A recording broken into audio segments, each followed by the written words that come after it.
بسم الله والصلاة والسلام على رسول الله. اللهم صل وسلم وبارك على سيدنا محمد وعلى آله وصحبه وسلم.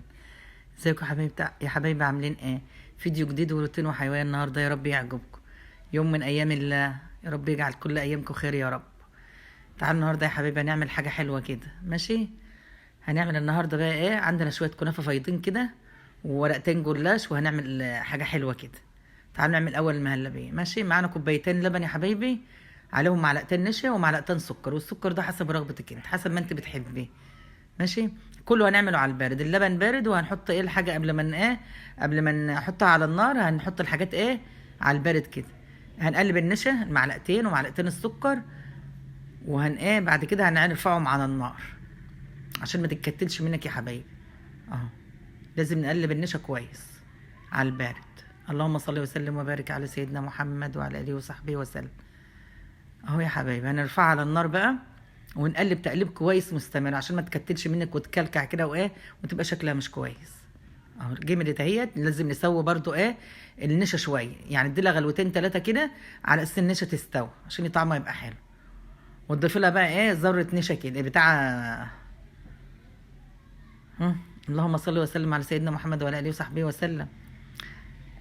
حاجه حلوه يعني تخلي ريحتها حلوه كده، ميه ورد، ميه زهر او ميه ورد او فانيليا، ماشي؟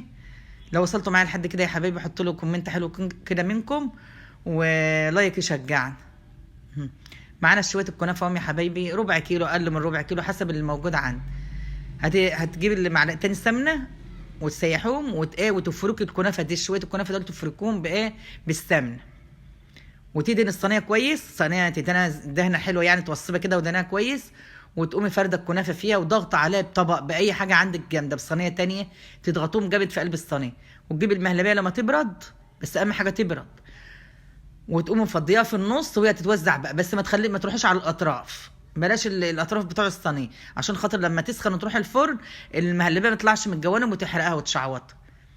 وتجيبي بقى عندك 5 6 ورقات بقى الموجوده عندك، تعملي واحده واحده بقى، تدهنها سمنه واحده بواحده وتحط بقى فوق المهلبيه، بس ما تضغطيش قوي اهو. وتقومي جايبه يعني قبل الورقه الاخيره خالص تكبسي كده الجوانب اطراف الصينيه عشان الورق يمسك الكنافه كده، ويمسك الورق الاولاني اللي تحت، تغطسيه من الجنوب كده وتنزليه بقى بحافيه المعلقه اسباتيولا او اي حاجه عندك، وتضغطي من الحوافي كده تنزلي الورق بتاع الجلاش، ماشي يا حبايبي؟ واخر ورقه خالص ما تدهناش ولا ما تقطعي بقى، تعملي مثلثات، تعملي مربعات بقى اللي انت عايزاه، وتقومي يا حبايبي دهنها دهنه كويسه معتبره بالسمنه، وتدخلها الفرن بقى. اللهم صل وسلم وبارك على سيدنا محمد وعلى اله وصحبه وسلم. حط لنا كومنت حلوه منكم كده يا حبايبي للفيديو ده، ولايك جميل كده يشجعنا، وفعلوا زر الجرس عشان كل جديد يوصل لكم باذن الله، وشيروا الفيديو يا حبايبي، وبفتحوا القناه وشوفوا كده الفيديوهات اللي احنا بنعملها. يا رب يعجبكم يا حبايبي الفيديو. ايه رايكم بقى في الحاجه الحلوه دي؟ جميله والله. كل سنه وانتم طيبين يا حبايبي.